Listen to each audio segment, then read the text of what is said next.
बारिश में सबसे बुरी स्थिति पहाड़ों में देखने के लिए मिलती है। हिमाचल प्रदेश का हाल हम देख रहे हैं कि पिछले कुछ समय से कितना गंभीर बना हुआ है। भारतीय मौसम विभाग के अनुसार बादल फटने की घटना तब होती है जब किसी छोटे क्षेत्र में जरूरत से ज्यादा भारी बारिश होती है। आमतौर पर यह स्थिति तब उत्पन्न होती है जब 10 वर्ग किलोमीटर क्षेत्र में 1 घंटे में 10 सेंटीमीटर या उससे अधिक बारिश होती है। इस साल पहाड़ी इलाकों में बाढ़ और बारिश ने विकराल रूप ले लिया है। वजह है जरूरत से ज्यादा बादल फटने की घटनाएं।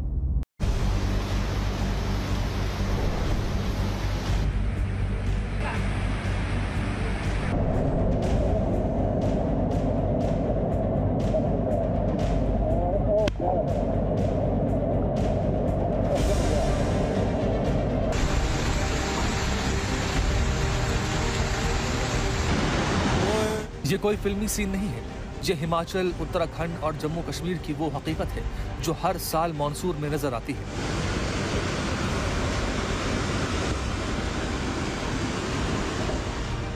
पहाड़ों पर कुदरत का कहर टूटा है।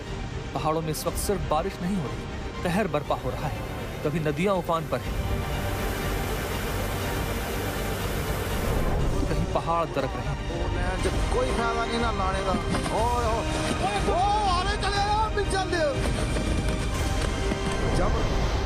सड़कें टूट रही हैं, गांव डूब रहे हैं और लोगों में खौफ छाया हुआ है।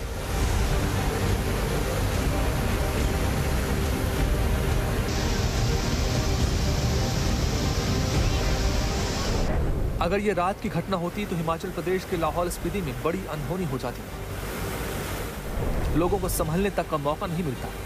शुक्र था ये फ्लैश फ्लड दिन में आया।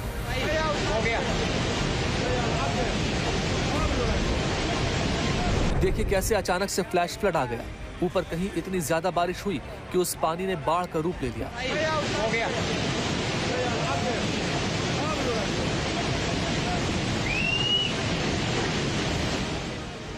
और जो सूखा इलाका था वहां पर ऊपर पहाड़ से होता हुआ ये पानी और मलबा आ गया। समय रहते लोग नाले से दूर हट गए जिससे कोई जान माल का नुकसान नहीं हुआ, लेकिन बाढ़ के कारण बिजली की सप्लाई ठप हो गई। सड़क मार्ग बाधित हो गया।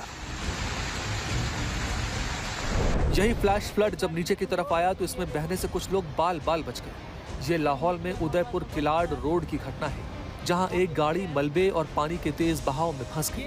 गनीमत यह रही कि गाड़ी में सवार सभी लोग समय रहते बाहर निकल गए थे, जिसकी वजह से कोई बड़ा नुकसान नहीं हुआ।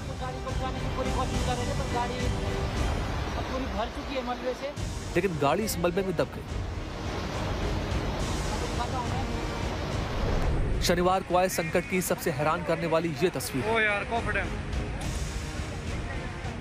चंबा में टनल के साथ साथ पाइपलाइन बिछाने का काम चल रहा था। वहां बड़ी संख्या में मजदूर मौजूद थे। तभी फ्लैश फ्लड की वजह से अचानक से जमीन खिसकने लगी। देखते ही देखते वहां अफरा तफरी मच गई।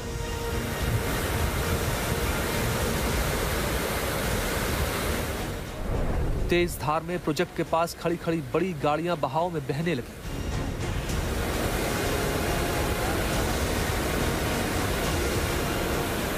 दो 200 टन का ये ट्रक और 500 टन की बड़ी बड़ी जेसीबी मशीनें खिलौने की तरह पानी में बह गई।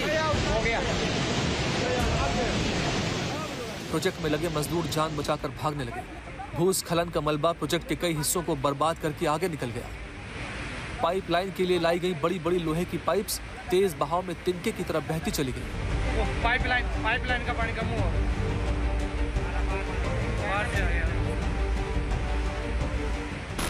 ये तस्वीरें किसी वाटरफॉल की नहीं है। ये तबाही की वो तस्वीरें हैं जो चंबा के तुनु हट्टी के पास पठानकोट चंबा नेशनल हाईवे पर अपना निशान छोड़कर चली गई हैं। शनिवार को आसमान से आफत बरसी और केरू पहाड़ पर 1-2 नहीं दर्जनों झरने फूट पड़े।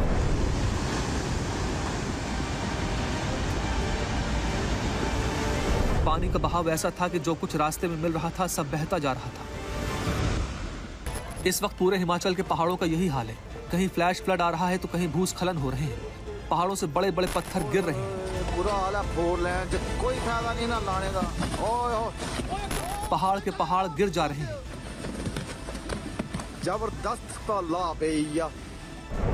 ये चंडीगढ़ मनाली नेशनल हाईवे की तस्वीरें हैं जो कैंची मोड़ के पास भारी लैंडस्लाइड होने के कारण फिर से बंद हो गया है।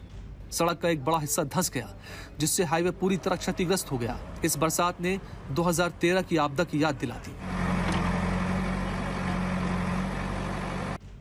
इस आपदा में अब तक 1000 के करीब घर तबाह हो चुके हैं। बारिश लैंडस्लाइड से NHAI को अभी तक 200 करोड़ का करीब नुकसान हो चुका है। ये जो नुकसान हुआ है मेजरली हमारा मंडी से औट शनि मंदिर एक पड़ता है, वहाँ तक मैक्सिमम जो हमारे लैंडस्लाइड्स आए हैं, जो भारी बारिश हुई उसमें हमने ये ऑब्जर्व किया कि वहाँ पे लैंडस्लाइड्स काफ़ी हुए हैं। मनाली से अटल टनल तक जाने वाला मार्ग भी सुरक्षित नहीं बचा। धुंधी के पास सड़क अचानक धंस गई। पहले छोटे वाहनों को जाने दिया गया, लेकिन फिर सड़क पूरी तरह बंद कर दी गई। अब दोनों ओर वाहनों की लंबी कतारें हैं। हिमाचल प्रदेश में इस साल मानसून में औसत से अधिक बारिश हुई है और पिछले 43 दिनों में हादसों में 170 लोगों की मौत हो गई है। इस दौरान लगभग 1599 करोड़ रुपए की सरकारी और निजी संपत्ति को नुकसान हुआ है।